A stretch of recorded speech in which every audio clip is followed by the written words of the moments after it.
अगर आपने छावा मूवी को देखा होगा तो निश्चित तौर पे आखिरी मोमेंट पे आपकी आंखें भीग गई होंगी। मूवी में जो भी कुछ दर्शाया गया है वो बहुत लिमिटेड है। सच तो और डरावना है। 2.5 से 3 घंटे की मूवी की अपनी एक सीमा होती है, उसमें सब कुछ नहीं दर्शाया जा सकता है। लेकिन इस मूवी ने आपको ये जरूर एहसास कराया होगा कि जिस रूप में आज के टाइम पे हम इतिहास को पढ़ते हैं, जिस रूप में हमको इतिहास को बताया जाता है, उस इतिहास में बहुत सारे ऐसे तथ्य हैं जिनको या तो हटा दिया गया है या फिर उनको बहुत ही गलत ढंग से रिप्रेजेंट किया गया है। इस मूवी को देखने के बाद आपके मन में कई सवाल खड़े हुए होंगे। सबसे बड़ा सवाल खड़ा हुआ होगा कि हमको कौन सा इतिहास पढ़ाया जाता है और क्यों ऐसा इतिहास पढ़ाया जाता है। हमारे जो सूरवीर थे, हमारे जो योद्धा थे, जिनकी इतनी बड़ी बड़ी कहानियां थी, जिनका इतनी बड़ी बड़ी शौर्य गाथाएं थी, उनके इतिहास को हमसे वंचित क्यों रखा गया।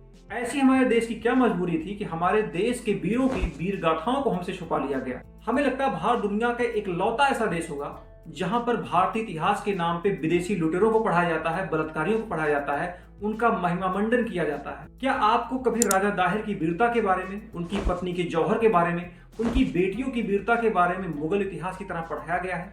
क्या आपने कभी राणा सांगा के बारे में मुगल इतिहास की तरह पढ़ा है, जिनकी एक आंख चली गई थी, एक पैर चला गया था, उसके बावजूद अपने देश की मिट्टी के लिए आखिरी सांस तक लड़ते रहे?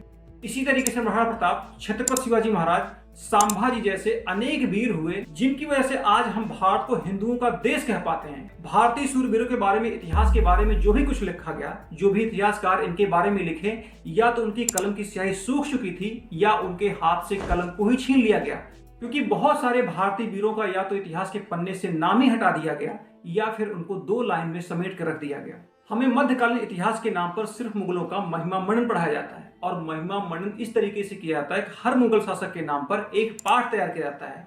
उन मुगल शासकों का भारतीय संस्कृति में उतना ही योगदान है जितना एक स्वस्थ शरीर में कैंसर का योगदान होता है। उन्होंने हमारे संस्कृत, सभ्यता, धर्म पर इतना आघात किया है जिसकी कोई सीमा नहीं है। भारत एक ऐसा देश है जहां इतिहास तो छोड़िए, मुगल आक्रांताओं के नाम पर रोड बने हैं, रेलवे स्टेशन बने हैं, शहर बने हैं, लेकिन भारतीय वीरों को इतिहास के पन्नों में ढंग से एक बूंद स्याही की जगह तक नहीं मिली है। हमें कुतुबुद्दीन ऐबक, इल्तुतमिश से लेकर बाबर, हुमायूं, अकबर, जहांगीर, औरंगजेब ने भारत में क्या क्या बनाया, कौन सी व्यवस्था लागू की, उसे बड़ी चतुराईपूर्ण ढंग से बढ़ा चढ़ा कर दिखाया जाता है। लेकिन कभी भी इतने व्यवस्थित ढंग से आपको इतिहास में ये नहीं बताया जाता है कि इन मुगल शासकों ने भारत में कितना लूटपाट किया, कितनी हत्याएं की, कितने मंदिरों को खंडित कर दिया, कितनी महिलाओं बच्चों को गुलाम बनाया, कितनी महिलाओं का शारीरिक शोषण किया और कितनी महिलाओं को हरम में ढकेल दिया। दरअसल मैकाले ने भारत को आधुनिक शिक्षा देने के नाम पर जो कुछ दिया, उसमें आधुनिक शिक्षा से कहीं ज्यादा भारतीय दर्शन, भारतीय संस्कृति, भारतीय सभ्यता को कचरे का ढेर बनाना शामिल था। लेकिन जब देश आजाद होता है तो इस देश के पास पूरा मौका होता है अपने इतिहास को सुधारने का, अपनी संस्कृति को रिफॉर्म करने का। 1947 में देश आजाद होता है और इस नए भारत के पहले शिक्षा मंत्री बनते हैं मौलाना अबुल कलाम आजाद। मौलाना अबुल कलाम के जो अब्बा थे वो इनको पीर बनाना चाहते थे, लेकिन पंडित जवाहरलाल नेहरू ने इनको भारत का पहला शिक्षा मंत्री बना दिया। हमेशा से जो इनकी छवि थी एक सेकुलर लीडर की तरह पेश की गई, लेकिन इनके ऊपर बहुत गंभीर आरोप भी लगे। आईपीएस अधिकारी एम नागेश्वर राव बताते हैं कि जब मौलाना अबुल कलाम आजाद अपने पद पर रहते हैं, यानी कि शिक्षा मंत्री रहते हैं, उस दौरान भारतीय इतिहास से बहुत ज्यादा छेड़छाड़ किया जाता है। बताते हैं बड़ी सफाई से इस्लामिक आक्रांताओं और मुस्लिम शासकों के खूनी इतिहास को छिपाकर उनका महिमा मंडन किया गया। और दूसरी तरफ जो हिंदू शासक थे, जो उनकी वीरता की कहानियां थी, या तो उनको 2 लाइन में समेट दिया गया या फिर उनको इतिहास से ही हटा दिया गया, उनके बारे में कोई विवरण ही नहीं दिया गया। साथ में जो हिंदू रीति रिवाज हैं, हिंदू आइडियोलॉजी है, हिंदू धर्म है, हिंदू साहित्य है, उनके बारे में भी इस तरीके से लिखा गया कि वो सिर्फ एक अंधविश्वास है, उसमें कुछ सच्चाई नहीं है।